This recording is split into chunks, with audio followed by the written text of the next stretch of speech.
They're here. It might be a tumor. It's not a tumor. The Film Lounge presents... Spoiler Free Movie Review! First you gotta do the truffle shuffle. Come on! with Chris Gooch. I'm the dude. I want you back. I'm not very good at this. I've never wanted to try again. Have dinner with me. Okay, fine. I will have dinner with you. Because I'm hungry. But we are only talking, and that is it. How many actual shades of grey are there? I mean, look, it's a really good question to ask, because if you've already got 50 shades of grey, and then you add another 50 shades of even darker greys, how long before you run out of greys? Well, after a cursory glance at the internet, I discovered that there's over 500 shades of grey, and I was like, oh fuck, they could just keep making these films forever. You're just gonna stand there gawking? Yes. Yep, it's the sequel to the film that's based on the book that was based on the Twilight fanfiction that made a world full of horny middle-aged women feel really flustered under the collar, and resulted in a whole bunch of meek husbands having to walk into adult stores and embarrassingly ask for the list of items that their wives had left on the fridge under the heading of date night. No rules, no punishments, and no more secrets.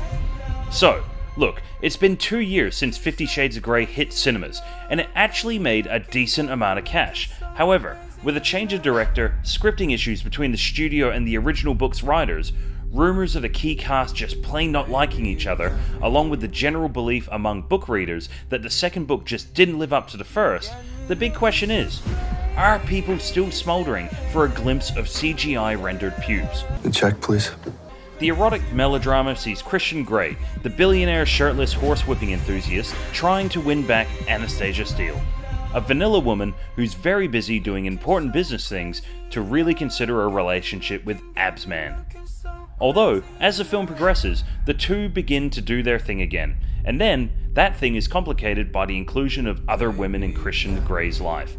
Needless to say, jealousy ensues along with the range of other stuff that was really distracting me from looking at my watch throughout the 115-minute runtime. You know that girl, Christian? Now look, I'm not the target audience for this film, and as absurd as I might find the dialogue and the situations the film has on offer, I'm sure that people who aren't fans of superhero films view them in the same way with their dialogue, costumes, and sequences.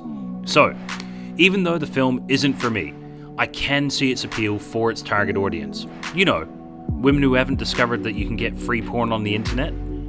You have a male model billionaire who falls hopelessly in love with you and will do anything to get you. Although, let's overlook the creepier, stalkery, overly possessive, psychologically abusive aspects of his personality because he looks good with his shirt off and he can buy pretty much anything he wants. Truth be told, I didn't mind the original too much. It was a little fun, it was a little kinky, and it was some simple escapism that catered to an audience who often doesn't get the lion's share of the theatre time. However, by comparison, the film is about 50 shades tamer than its predecessor.